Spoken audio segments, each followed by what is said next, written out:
Welcome to Pop Culture Retro, which was recently voted the 15th best podcast by the residents of the Golden Years retirement community in Boca Raton, Florida. Each show, we'll revisit some of your favorite pop culture memories with insider and outsider perspectives. Now, please help me welcome your hosts, Ike Eisenman and Jonathan Rosen. Hello, and welcome to another edition of Pop Culture Retro. Today, we are thrilled to welcome perhaps one of the most famous mentalists of all time. Over the course of his career, he's flown over 3 million miles, performed all over the world, authored over 20 books, and he's someone who Ike and I both grew up watching, the amazing Kreskin. Thank you so much for joining us today.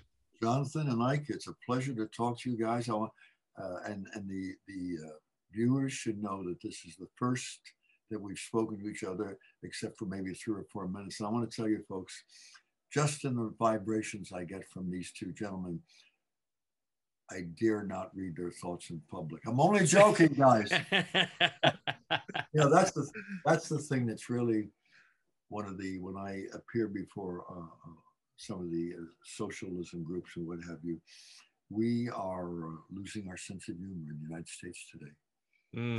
True. How it's affected the entertainment business and the comedian field, because now who would have ever thought that when you're appearing in public that there are 4 or 5 paid people in the audience to stand up and make a complaint if the joke's on the wrong subject, you know? Yeah, certainly. It's a different world right now, I'll tell you. So it's nice talking to you.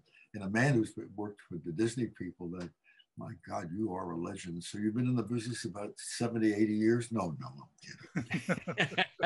A very, very long time. Yeah, I started working as a child actor when I was 9 years old, and finally retired from the business about 4 years ago. So I had a long run. Yeah. And I'm busier than ever now that I'm retired. Jonathan's got me back in. working my tail off here. We're having a blast, though. It's really great. I can tell. I mean, it's an interesting, you're an interesting team, and the CIA wants to do a background search. No. To start with, I want to ask you, we have a lot of questions to cover here. So I wanted to ask you, you're not a magician, not a psychic. So what is a mentalist? How would you describe it? How would you define it? Well, I don't claim any special supernatural powers and what have you. I don't look into people's futures. I've done a lot of predictions, but it's because of my traveling and my experience with people and the trends I see taking place around the world that I've done this. But I believe I don't make any false claims, but personally, I believe that I have a gift to be able to sense how people are thinking and what have you. And that's not a claim. We have a right to express how we feel about ourselves, but we are done. Something's happening in our culture today, which is very dramatic. We're not hearing each other anymore. Sociologists tell me this everywhere. Teachers say, Kreskin, will you please mention this publicly? Because if we say it in the classroom or in interviews, we could get fired. But we don't hear each other. We don't hear what we're saying. There are instruments called cell phones that we're so used to instantaneous response that we're now learning. And the gravest thing is, and I worry tremendously about this, is our young people who are learning to accept quick answers. Where years ago, if we met someone, we went on a date, we met someone in a room, or we talked to another person, maybe later on when we're sitting by ourselves, nibbling or what have you, we start to reflect upon them. That pattern of reflecting is going rapidly out of our culture, and sociologists say, Kreskin, it is rampant. Even older people don't reflect on what was said anymore. Wow. That's, I mean, it's one thing to watch this happening, and it's something else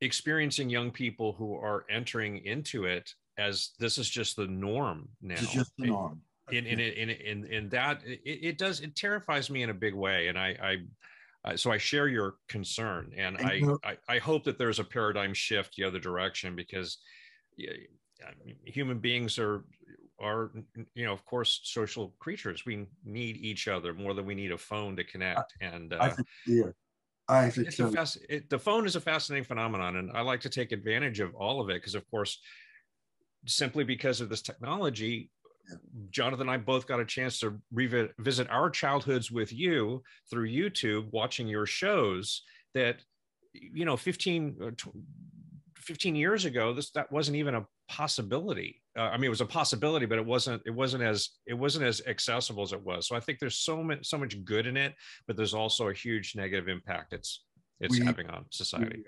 We are a perfect example. A few weeks ago, I was in a restaurant with 4 producers in television, and we're talking about this scenario. I said, I just spoke before this group of socialist investigators, and this was the topic.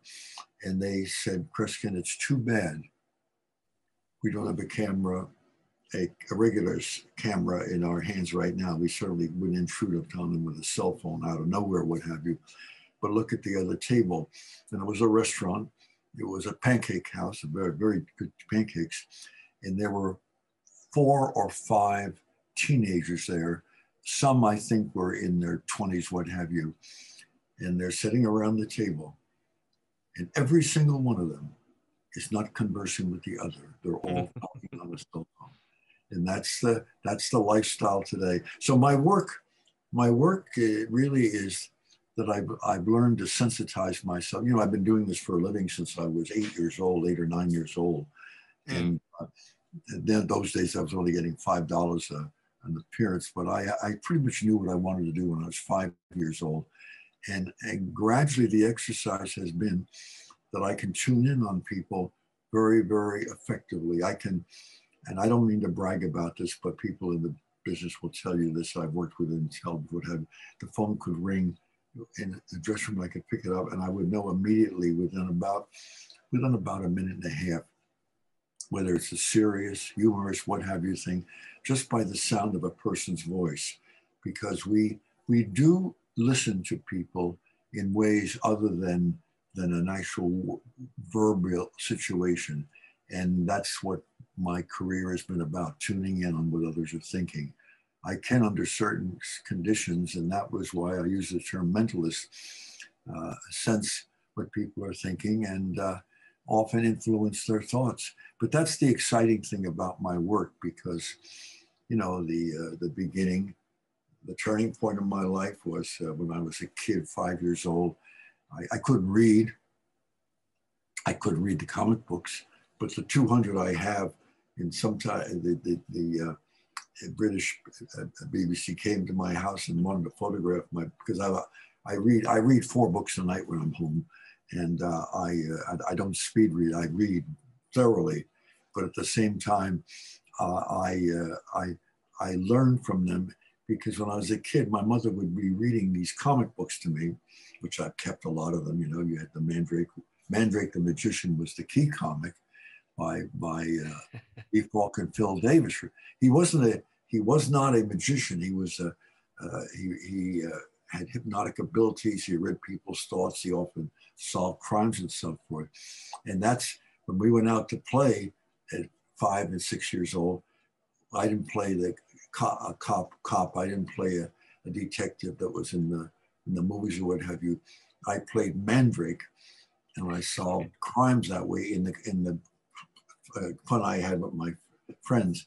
Then about 7, 8 years old, I started performing, and I was getting paid like big money in those days, $5 a show. That's a lot of money for a kid that's only 8 years old. Oh, I'll say, yeah.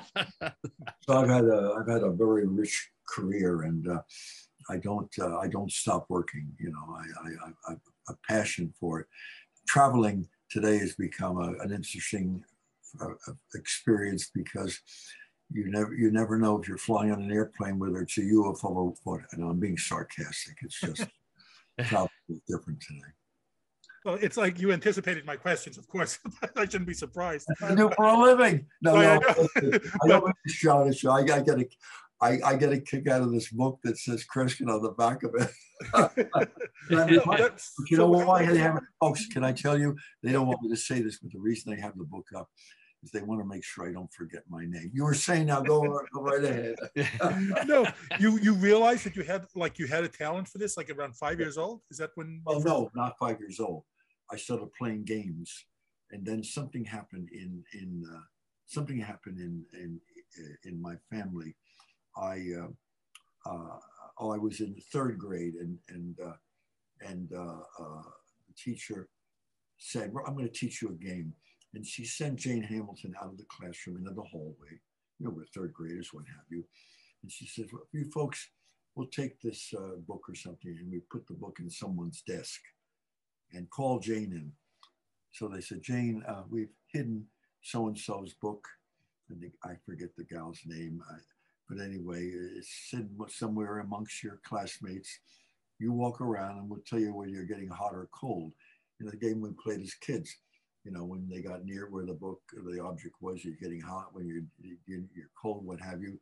And they found it, because when they were near where the book was in so-and-so's desk, we were all shouting, you're hot, you're hot.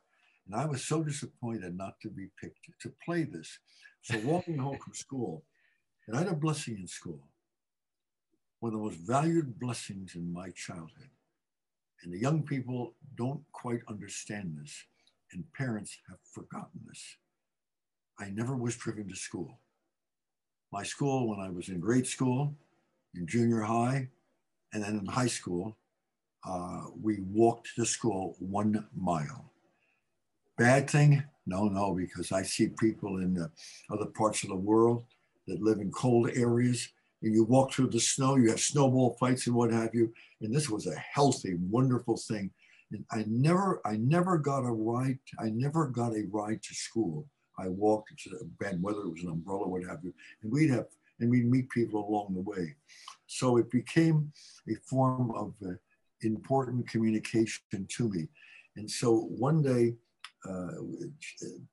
Miss Curtis in my grade school plays this hot and cold game, and I'm walking home, and I see my brother. I said, let's go over to Grandma and Grandpa's house. They were from Sicily. My grandmother worked for a royalty and cooked food, so we had great food after church on Sundays in New Jersey. So anyway, I said, let's go over to Grandma and Grandpa's house. We walked over there. Grandpa was in the building business and worked for some local companies. And he built a house that's still there, 2-story house. I said, hide this penny or nickel, whatever, what have you. Forget about the sound fix there. The place is haunted. But anyway, I said, hide this upstairs in Grandma's house, because they rented the downstairs, since that's the way they made ends meet. There was no money given away by the press or by the politicians. And I didn't mean to say anything. Please don't misunderstand me, folks. I've been quoted all over the world. In fact, it first broke in England. I have nothing against politicians. I just wish that most of them had been on the Titanic. So anyway, at the same time, my brother calls me, he's upstairs. He says, we hid the penny. And I come back in the house, walk upstairs, go in the kitchen. And Grandma, who didn't speak much English, we loved her dearly. She's a wonderful chef and cook. She's sitting at the table, not knowing quite what's going on. And here my uncles are at work, and my aunts are at work because they lived at home. They weren't married yet. And I walked through the kitchen, and I walked through a drape area where my uncle, Charlie, lived when he was at work during the day. I walk into the bedroom and find myself climbing on a chair and then reaching behind a curtain rod. And suddenly I found the penny. And I left the kitchen. My grandmother, being Italian, probably thought I had the evil eye, and it got around the family. But the other thing is, I forgot to tell my brother to talk to me. He never spoke. He never said, you're getting warm, you're getting cold. He never said a single word. And I found this and it got around the family, and they started doing experiments with me with family gatherings, and then it got into the school area, and I ended up doing half-hour performances every Friday in school from 3rd grade on to 6th grade. So it became a part of my career. That was the beginning of it. And then I started performing in different places, what have you. So you career's been like an adventure. So word started getting around that you could. Could yeah, I did a lot of. Because when I finished grade school, I went into high school, and I remember the first month in high school, I did a performance for the entire school in the theater in the school. It was a 2-hour performance of my own, and the audience were my teachers and my students. So my performances have carried through most of my life, you know. Well, I haven't gotten in that much trouble though, because I don't get that close to the mafia and what have you. No, that is absolutely incredible. I mean, is any one of your fellow students who saw those performances, have they reached out to you and we've talked about it, because there's an interest in doing a life story about my career, and it had been started some years ago, but the investors had passed on. It didn't work out for them at them, but they feel there should be a full evening life story, because my life has been an adventure. I've been, it's not very little known about it. And I did not make it public until recently, but now it's generally known. I have in my career been involved in 300 and some crime cases. I've worked with police in fact, I was almost murdered in one case, in a dramatic story, but I worked with police because I feel that part of the message in life is that if we're successful, we've got to give something back. And giving something back wasn't meaning that I was given some special charity things and other things because I've accomplished what have you. No, I felt that I had to in some way. And what I've been involved in, some of the cases are incredibly dramatic, and some got national publicity, although my name was not brought up into the picture. So my career has been exciting. It's been extremely exciting. Sure. I'm sorry. But that's for sure. I mean, how did this start though? How did the police reach out to you to aid and assistance, or you volunteered? Well, I had police in the family, and my brother was a policeman for 18 years, and then in some cases they would be talking about a case, and I'd walk in on and say, "Can I just hang around you people and the people you're interviewing and so forth?" And that's really the beginning of it. Some of them were very tragic situations, murders and what have you. But I was able to join groups of people. One case, my brother brought some people over and said, "I want you to meet these 3 ladies." They had seen a man who almost ended up committing suicide because people had attacked him, and he fell head over heels and landed on his back. And I met these ladies. I couldn't work with them. One lady got hysterical. So if I tried to tell her to now go back to the half hour ago or the hour ago, but I was able to work with the second lady and the third lady separately. We pieced together between the 2 of them something they couldn't think of because they were hysterical and upset. But I was able to piece together the license plate number of the car involved in the getaway car. And with neither of them were able, I couldn't get them to remember all the numbers, but one of them remembered the first few digits, the other remembered the other few digits. And they had, a few days later, the police came to my house and said, "We have found the person. The person was found guilty and taken to prison and what have you." And a couple of months after that, the police came to my house, not my brother, but the police from the town that came in to work with me on the case. They said, my brother said, "You got to talk to these people." And I said, well, you were on the case that worked in. And they said, yes, Kreskin, but you saw somebody, a gentleman, about this weight, the first name. I said, yeah, I know who you're talking about. I couldn't work with him. I tried working with him. You folks felt he had been exposed to a number of crime activities and things. I couldn't work with him. They said, Kreskin, it may be a good thing you didn't. I said, what do you mean? They Kreskin, he was found guilty of the hit and run. I said, yes, I know that case. It turns out we have found out that he has worked for the mafia. And thank God probably that you were not involved. Mm. Had I been with the case and able to unearth information he had, I may not be here talking to you.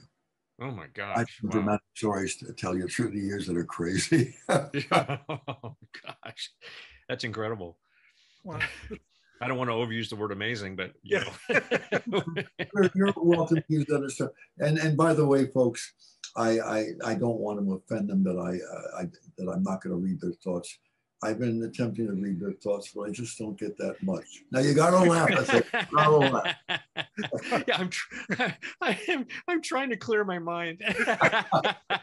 But you know, we have to be able to chuckle and have a spark, because when I grew up, I had a wonderful memory that none of the kids have today. None of them have. I grew up. I'm 86. I'm 86 years old, and have not stopped working in any way, shape, or form. Got a schedule that's going on for months to come in other parts of the world as well. But when I was a kid, it was the Second World War. And I can remember, we didn't have television. Radio, yes, but we go to the movie theater across the street, and I'd see all the adventure stories, the cops, the cops and robbers and what have you. And I said, but then I remember Second World War. There is Roosevelt, the President of the United States, and he's laughing. We don't always hear him laughing because they're doing a report about something. He's laughing because who's sitting next to him? Bob Hope, who's mocking everything in sight.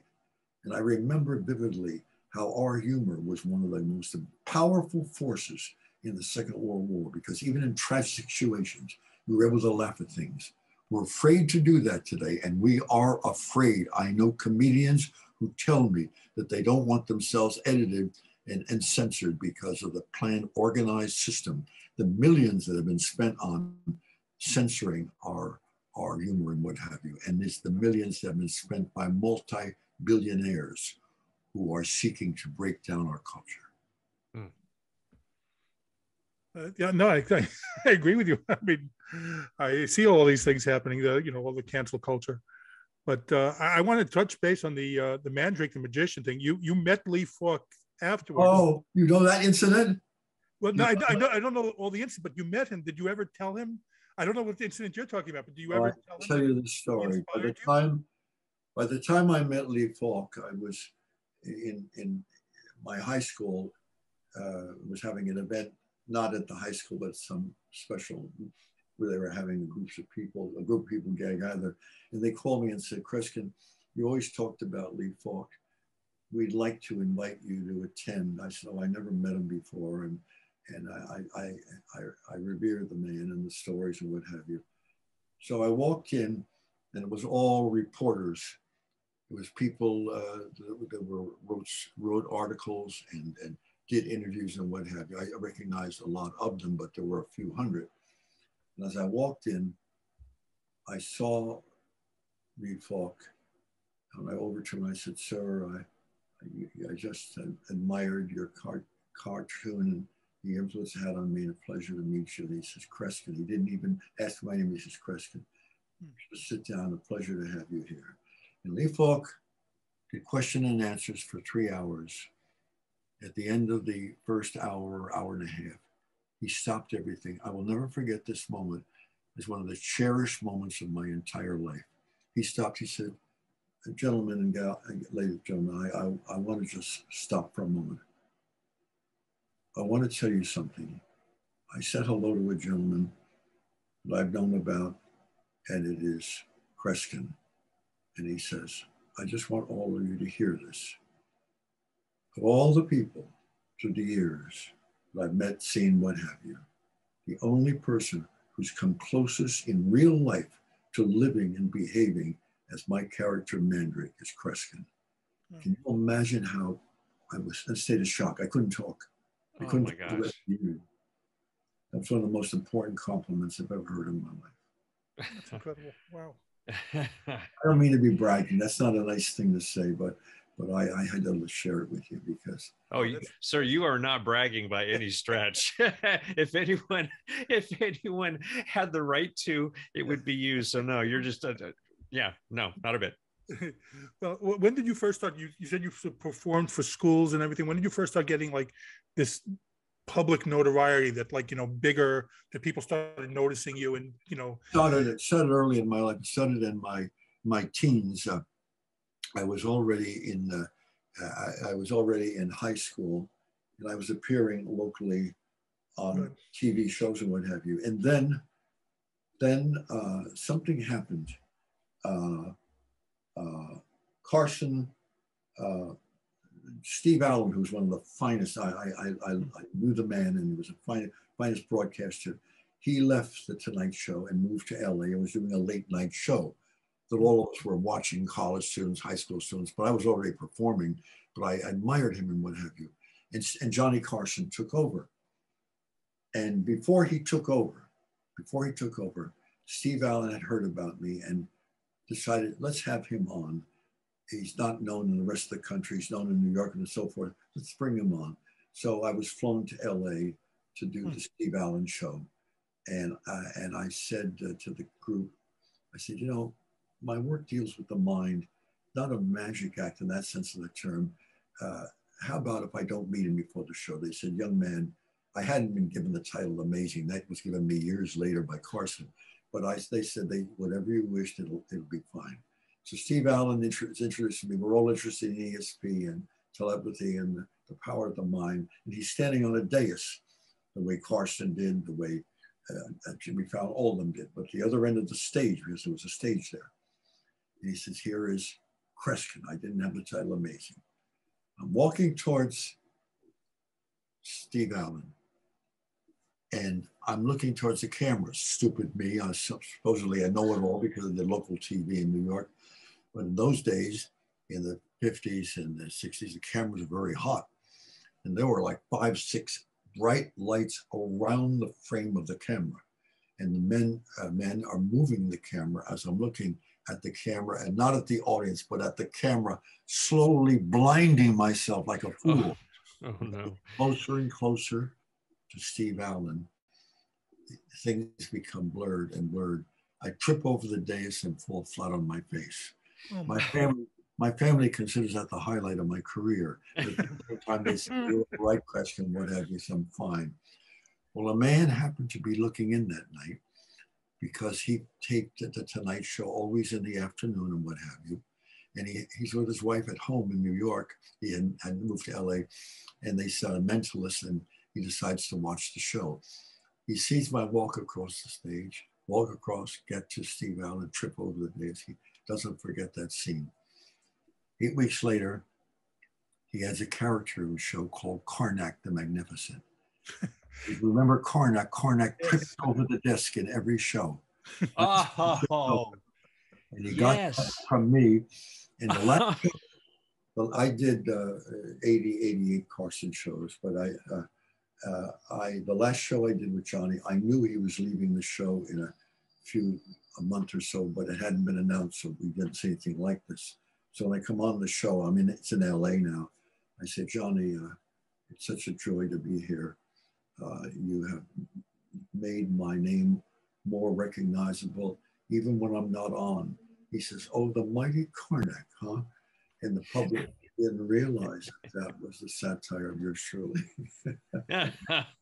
I felt like it had to be somehow. I really did. That's fantastic. He had a very interesting rule, which broadcasters need to know about, and how many famous ones thanked me.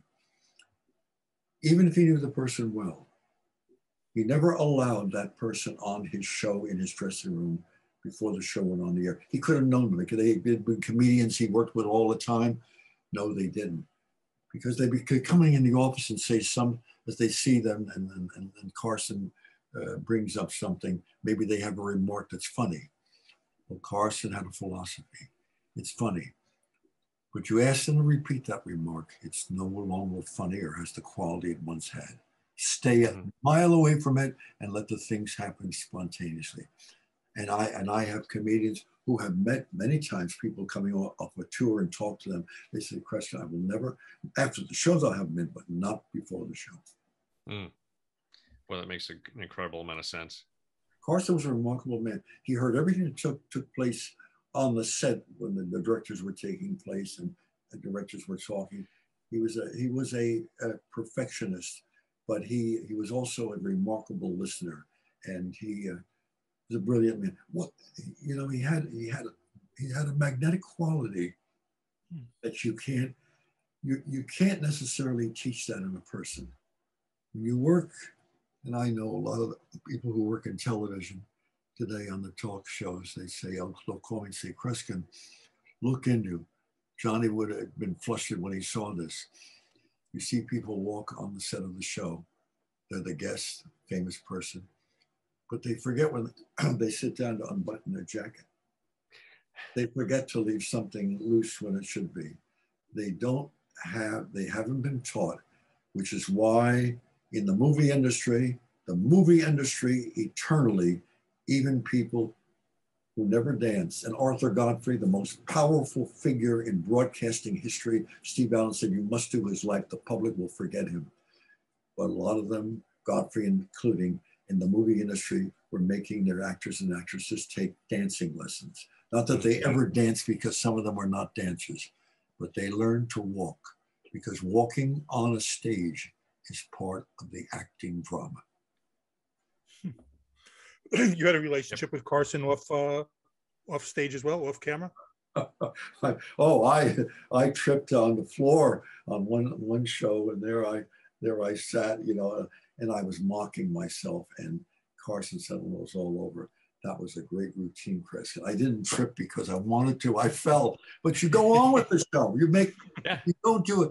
She's late, unfortunately, and people can sense it in a lot of television. The live shows, when something breaks down, it's repeated and gone over again.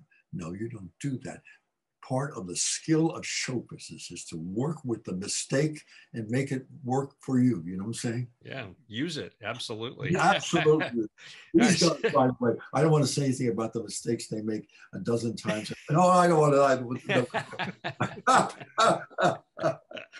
Can I plug something? Sure. Absolutely. Oh, please. Yes. Yeah, plug. I've written 22 books, but the last one is these are smaller ones because the other ones are hard. I was going to ask you about those books. Yes. This was The Adventures of the Amazing Kreskin, and parents are buying it and sitting with their kids telling stories because there's pictures in it. Here's the one scene when John Malkovich plays me in The Great Buck Howard. I was going to ask you about that as well. Yeah. But there's a lot of scenes in here that really happened in my life. Now, I have to share something, which is a very special thrill. A new book is coming out called The Adventures of Little Billy, In Search of the Magic Tree. And this is a wonderful, wonderful book. All the characters in it are animals, or there's a little Billy that's a bear. There's one that's a turtle, what have you. There's no human beings in the story. The human beings are. By the way, but what's interesting is that while there's no human beings, it's a very positive thing, inspiring children to behave differently, to listen to each other and what have you. And it's not technical, it's not heavy. It's something children will understand. So they're looking in search of the magic tree. And in the story, it's now going to be seen and heard live in television as an animated series. Bosco the Bear is played by Bob Collins, Sherman the Turtle Hollow, and so forth. And Jordan Farber plays the owl in the story. but they're looking for an invisible search for the magic tree, and the magic tree is going to be yours truly. Oh, that's great. So I have been played in where people, played me in movies and what have you, but to play a character that's going to be a fictional character that will be part of a cartoon series, and you'll only hear my voice. This is a very exciting moment in my life, I got to tell you. That's great. Congrats. When will that be out? It's the music has just been completed. So hopefully very soon. Coming to television, it's soon to be an animated series. It's an animated series, but I got to behave myself because I may think of certain people who interviewed me on the air, two young gentlemen, and I don't want to, God forbid, I imitate them. No, I'm kidding. Yeah.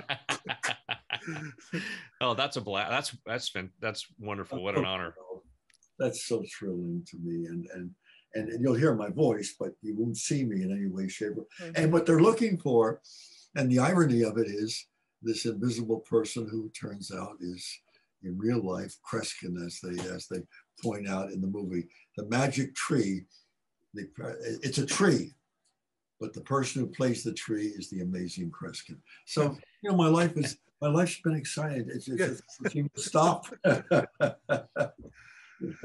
So I was asking you had a relationship with Johnny Carson off camera as well, or you guys? I got to know him pretty well. 88 shows. It was exciting times. There's some other scenes which we don't talk about because he did not avoid expressing his opinion if he could do it privately about certain situations going on. Nothing to do with politics. Right. Yes, to do with politics, a lot of things, Right. But he, what was brilliant about him? He rarely ever used politics as part of his picture, because his point was well taken. Why lose half the audience? And you're going to. And the commentary.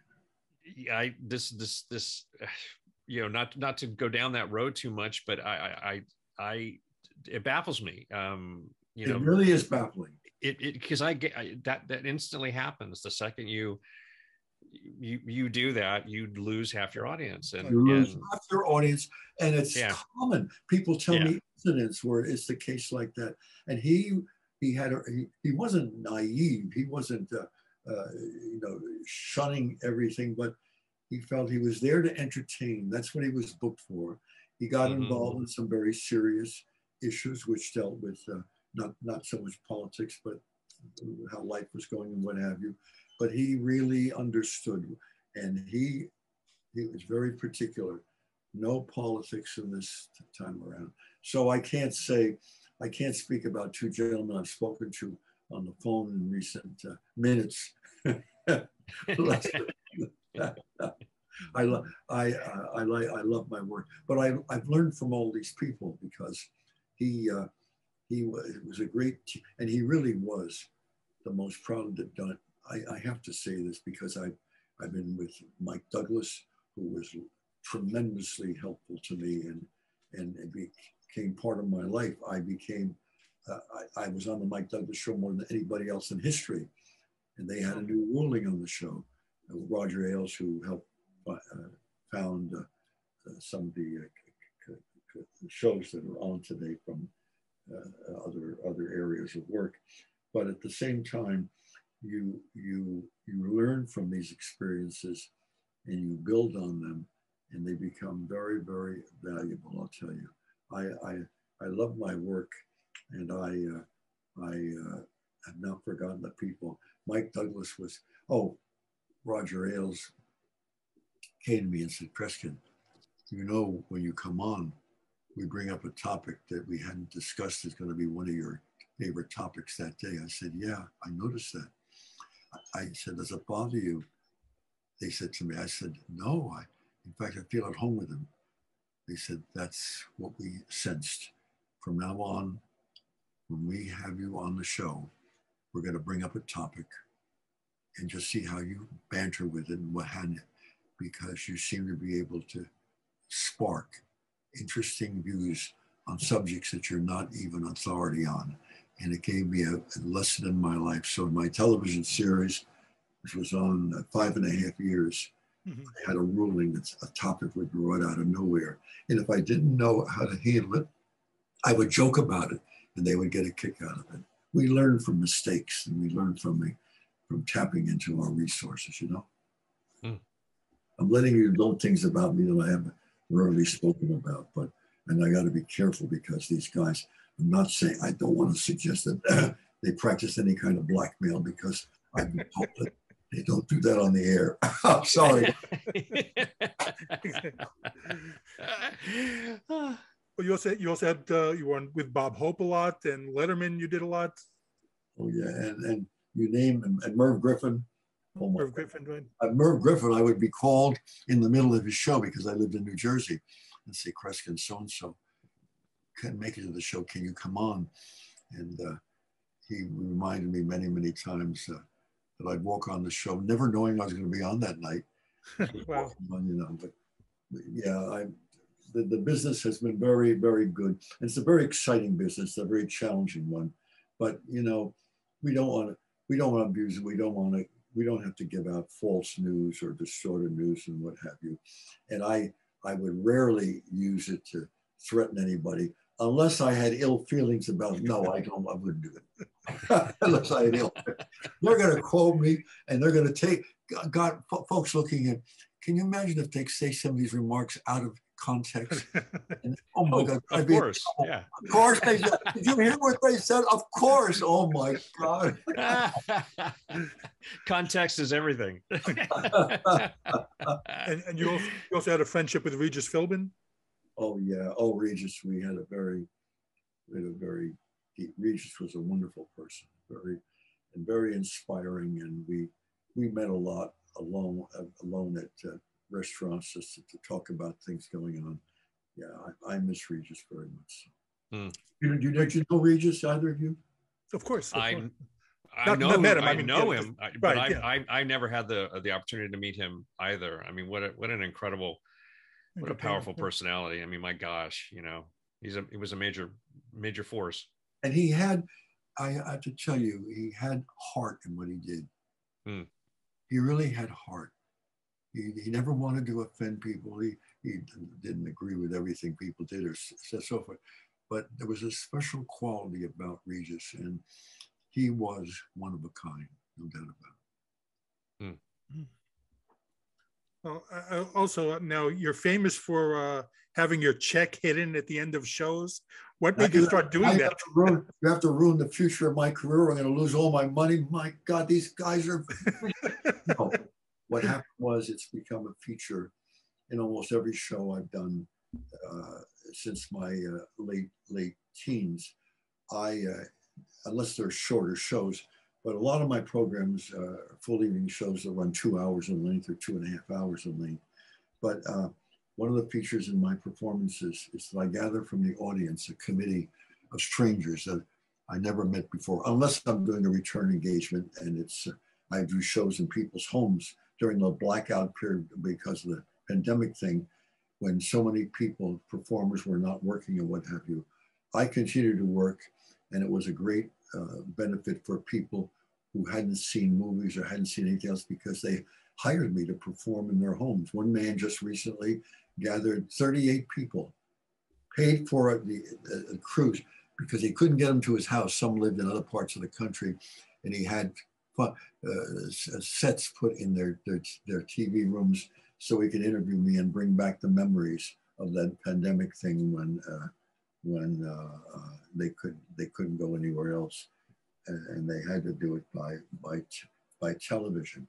And I did shows where my audience was in private homes, and I did thought reading tests where one show was 38 people, where I ended up reading the thoughts of 2 or 3 people, one a gal who was thinking, of a movie that she had seen, and I got the movie itself. So yeah, it's interesting what we learn to do with our lifestyle and what have you, you know?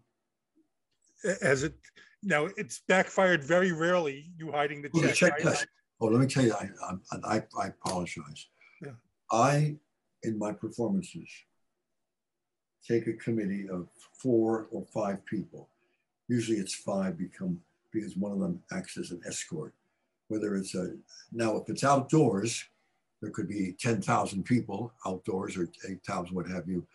I leave the theater, leave the nightclub, leave the agency, whether it's in Vegas, or if it's outdoors, they have a truck on stage or a van, and I'm taken into the van, and a couple police go in with me, plus one of the committee members.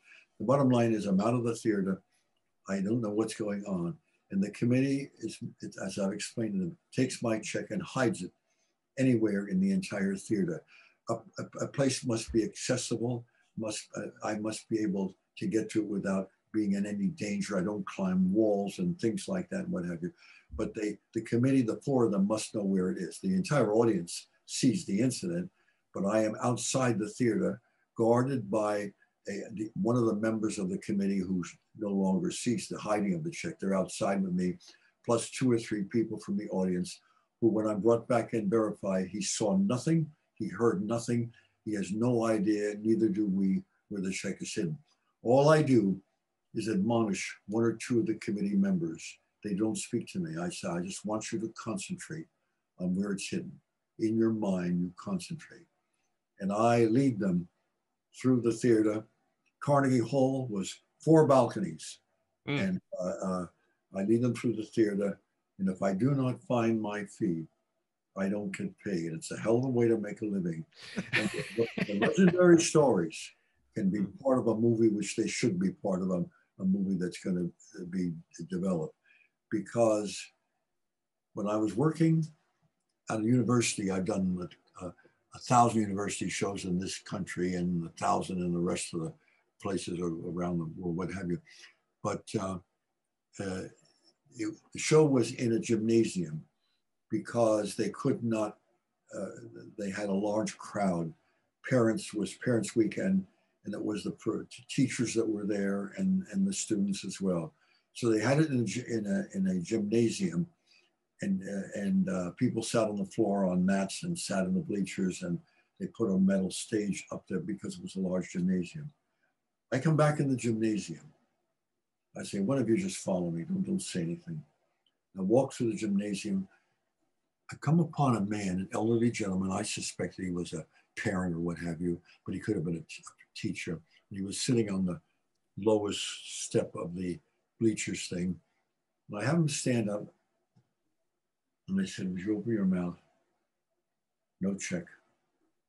I said, sir, I'm sorry, would you sit down? I felt like a jackass. Wow. I walked to the stage. And I said, folks, my agreement is if I don't find this, I will forfeit it. Because I have failed 12 times. So the last time was a few weeks ago, but that's not bad out of a few thousand. Let's say 600,000. But at the same time, I go to the stage. I pick another committee member and I said, just follow me. You must concentrate. I can't do this unless you concentrate. I walk through the audience, and it's hard because I'm walking around people sitting on a gymnasium floor and trying to miss the bleachers or what have you. And suddenly I freeze. I turn. And I'm looking at the same man I looked at before. I said, sir, would you stand? He stood. I said, if I embarrass you, you just sit down, the test will end, and I've lost my fee. I'm looking. I said, would you open your mouth? He does. And I said, sir, I've never asked anybody this in my life. Does this have to do with the roof of your mouth? I will never forget this to the day I die. He reached in his mouth, took out his upper plates, and handed me my check from his upper plate. So you can imagine, one time at a university, I walked through the audience and I put my hand on a gentleman's shoulder. He's in a suit. I thought he's a professor. He's not obviously a visitor, but he's a professor, what have you. I I said, would you come with me to the stage? I say something about a gun. And I said, I'm sorry, I don't carry guns, and I'm not advocating we all have guns around us, what have you. I respect guns, and I'm walking to the stage. I bring him to the stage. I said, can I turn you to face the audience? He had a suit on. I did. Can I open your jacket?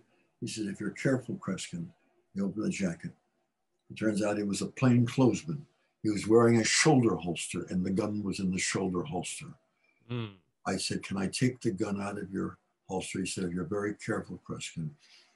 I took the gun out. I would never do this any time in my life in ordinary situations. I turned the barrel of the gun towards my eyes. I looked at it. Oh, wow. And I saw, and I got something from someone. I said, you got any tweezers or anything? I pulled some paper out of the gun. They had taken tweezers and stuffed and shredded the entire check down the barrel of the gun.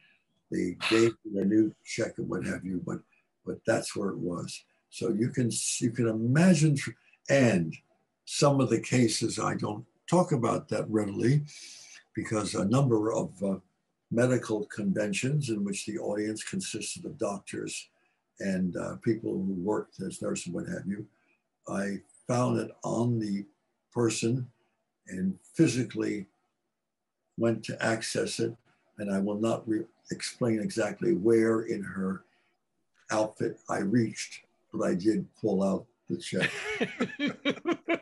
So, I wasn't doing any harm. All medical people and what have you reached down and got the check. So it's been very, very dramatic. And in a gymnasium, 10,000 people can be. Wow. I've done some tests which I intend to do in the near future when I'm hired for the nature of the test, in which I'm going to repeat what I did years ago, and I've been reminded, and that is where I will have an item hidden anywhere, as I did once in the state of California. Tell you some stories that seem like science fiction. Well, to hear those. I want to touch upon you mentioned before the movie The Great Buck Howard that's based on you with Colin Hanks, Tom Hanks. Not a real life story. It's right. Just and John Malkovich. I got to tell you this. It's one of my favorite stories. John Malkovich. When I was around him, he always seemed quiet, and they say, Kreskin, he's probably self-conscious. I said, but I don't bother him. I talk to him. So anyway, I come to the opening, and the opening is on Broadway and The Great Buck Howard and what have you. And one of the producers of the movie is there and said, we're going through the line because it's the crew and the actors and so forth. The person who produced the movie, I'm trying to think of his name right now. You probably can think of it at this moment. I guess my mind got stirred up at that moment. Anyway, he corners me and says, Kreskin, I got to tell you the good and the bad part of making the movie. Very nice, very fine actor and producer. I said, good and bad. All right, go ahead. I thought, this guy never talks like that. He said, the difficult part was when John Malkovich came to us one day, and he's playing you in the movie. He'd seen weeks of movies with you in them, and your style, how you work on television shows, how your mannerisms, what have you. I said, yeah, he did an excellent job. They said, Kreskin, you will never believe this. You weren't around at this time. He got the crew. He says, I want the entire crew with me. He says, you're going to be with me the next hour or two. And he made up his mind. I have an enthusiastic handshake, which is a very, very energetic one. Did it all my life since I was 8 years old. He decided to master my handshake and shook hands with everybody who worked in that crew for the next 3.5 hours. They said, we were walking around with like we needed a chiropractor. He said, it was crazy. And he said, and they said, Kreskin, it was your handshake, not the handshake like this, you know. So I do have even difficult challenges in my life. I see here the producer was, besides Tom Hanks, was Gary Getzman. Tom Hanks was a producer, and Gary, yeah. Yeah.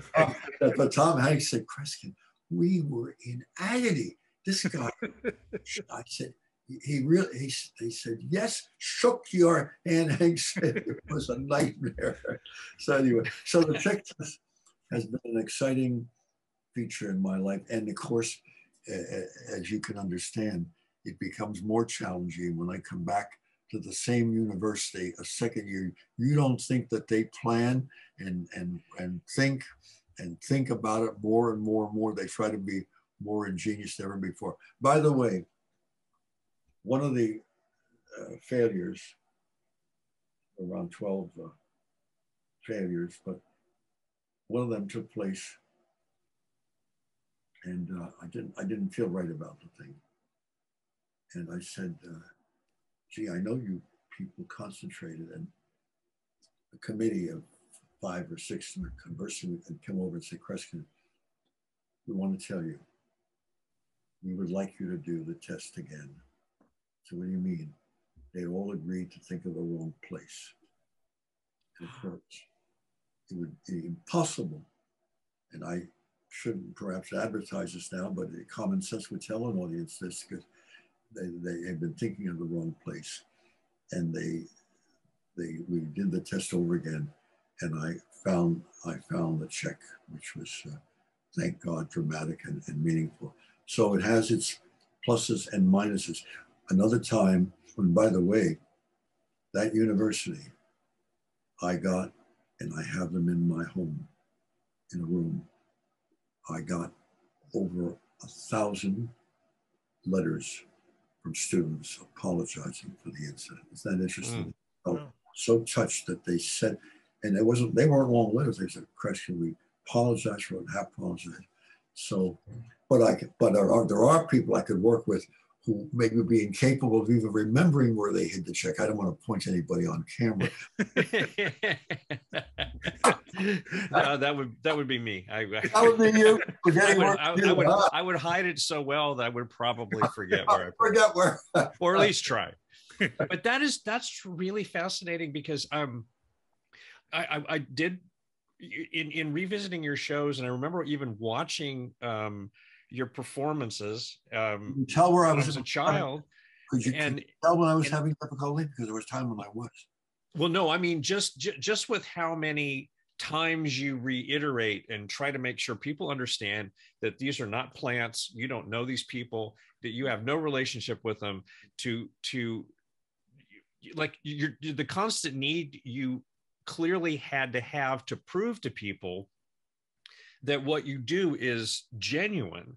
So then that group simply turned around and confirmed that you are genuine, because they misdirected you mentally. And that's an incredible story. Let me tell you very, very seriously, because I made that as a governing piece of my mind, because people have faked and imitated what I've done with Stooges and Confederates, and whether Houdini was a great magic actor, what have you. Everybody knew he used Confederates and things like that. And all you would have to think is for one person to come forward and say, I was a Confederate, and I would rather fail than break down in that way and do something like that. I never have failed. So when it got, and we're not going to talk about it now, we'll talk about it in the future. I know this is a cliffhanger, we'll talk about it in the future. My career's been an adventure. Who else has ever been tried by a jury and put on trial by a jury? A full-fledged jury trial with a group of jurors there and what have you. And I won the case, and that is going to be in the movie when it's made, a major feature, how I won this case. And the judge in the trial threw the people that had attacked, that sued me and what have you, out of the courtroom and said, get your asses out of here. You are just what have you. But the story on how I won that trial, and this is a cliffhanger, is a story. Oh, this is killing me. You can't. You would never guess. You would never. But no, sometime in the future, because and it's going to be part of a movie. But so I no longer.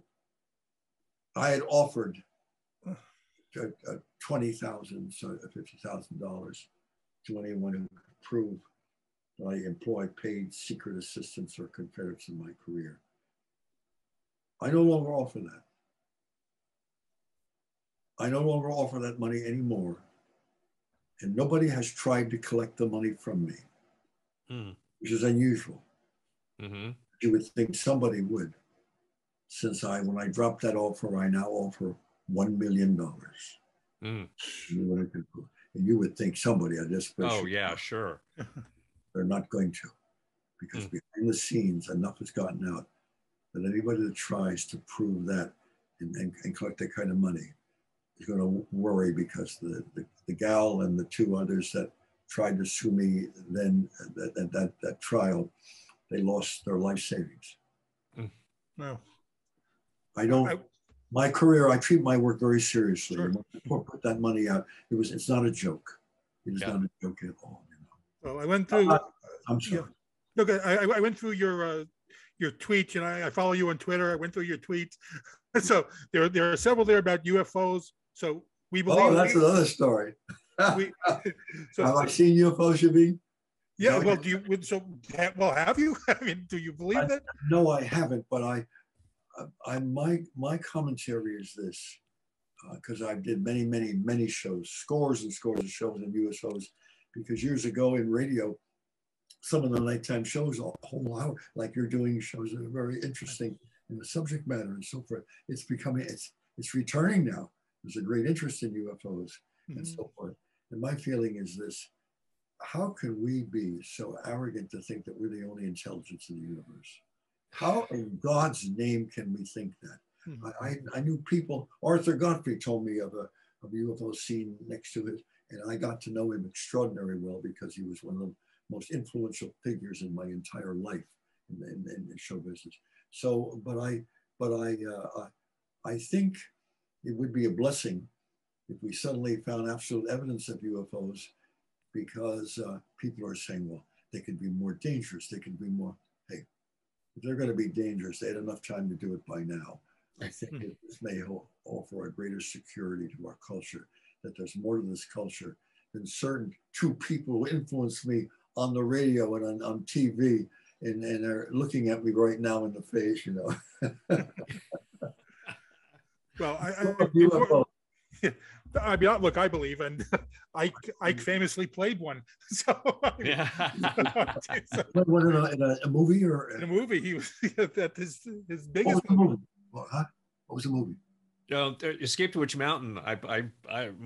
Kim Richards and I played aliens. We were from another planet, and we had telekinetic and telepathic powers. So it was. Seen that movie. Please send me the name of the movie, because I will send it. This is going to sound crazy to you. You think I see movies all? I am working most of the time. I am performing. I don't get to see many movies. Well, now you can see them at home, I guess, on the TV and what have you. But I love my work. But when you hear the schedule I have, sometimes you would say, this guy's insane that you have hectic in your schedule. But my work it's exciting. It's damn exciting. Even when I'm dealing with certain people on the air who I wonder how their brain works. No. Oh God! Do people think I'm maligning you or offending? Well, we're gonna have you back for sure. We'll talk about all these other things that we don't get. But I mean, we're coming up on 2022. So, you famously, any predictions for the new year? Well, let's not say anything further now.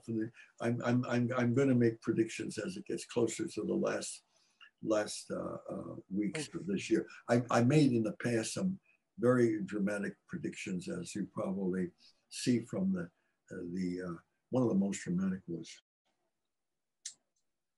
and I didn't talk about it for a long time. I was on a TV show, and they're interviewing me. It was during the and they say, Chris, anything in the future? I said, no, although I got an awful feeling that in 9/11 this year, you're going to have a disaster involving 2 airlines. And this was, of course, the time of the famous thing and so forth. And we forgot about it. I didn't talk about it anymore because I don't even know why I said it.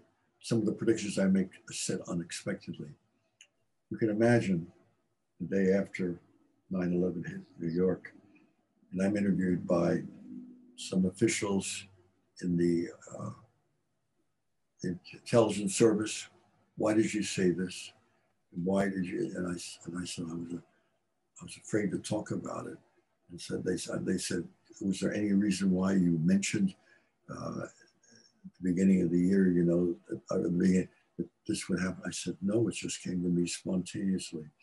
Some of the predictions come about very, very unexpectedly, and that was a very dramatic one. Similar to I missed a flight a few years ago, and I don't miss flights. I travel endlessly, and for years sat in the cockpit with pilots because in those years you weren't censored from it. Today you can't do it for obvious reasons, but I used to sit with them. So I overslept. Got into a car in New Jersey, got into a car and drove to the airport, decided to take another route. Why I did these stupid asinine things I will never know. I finally got to the airport, Newark Airport, parked the car because in those days you parked it yourself. I ran through with my luggage through, and then they knew me. I came into the airport where that airplane line was flying out of it. They said, Kresge, you better hurry. Put my luggage down. They took my luggage, and I wrote out. They said, "You'll have to. We can't leave you. I think I know where the entrance is." So I ran through the airport, got to the entrance where you board the plane, going through the gate and their doors and everything else, in time to see my plane taking off. I lost my luggage. I didn't catch it, and I thought, now I'm on. I get back to the gate and they say, Kresge, there's 2 flights. You're going to have to take 2 flights. You're going to connect to the town, but we'll get you to the town you're working because it was in New York State. So I filled the form out. I didn't have my luggage. My luggage, clothes, everything's lost. What have you? It's gone. So I get on a plane.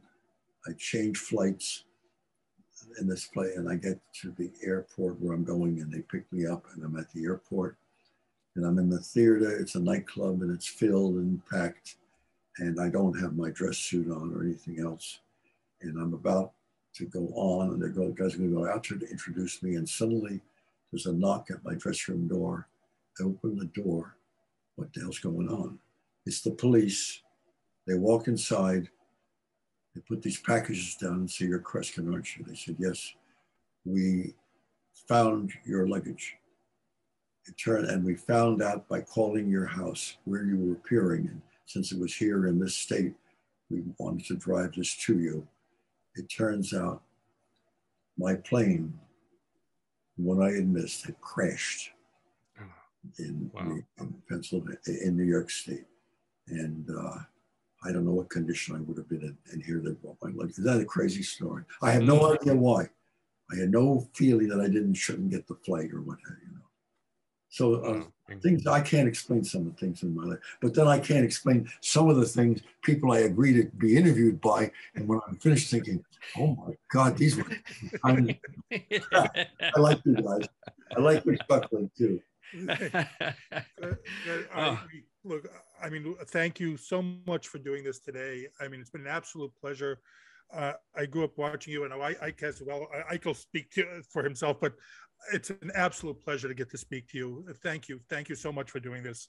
No, a true privilege, and your point about humor is so important, and that was one of the things that I just wanted to say to you. I wanted to thank you for your enthusiasm you've always had, because you weren't just a performer and a brilliant performer. You made people laugh, and I find myself chuckling all the time. And you just it's a valuable gift, and I appreciate it. I have farewell. In the spirit of broadcasting, I always want to say, and I feel this with you gentlemen as well, to be continued. Be the good Lord. Yes. You are welcome here anytime, and we'd love to have you back. Thank you again for doing this. And again, this is Jonathan Rosen on behalf of Ike Eisenman. This has been Pop Culture Retro. And again, we thank the amazing Kreskin for joining us today. And please, everyone, subscribe.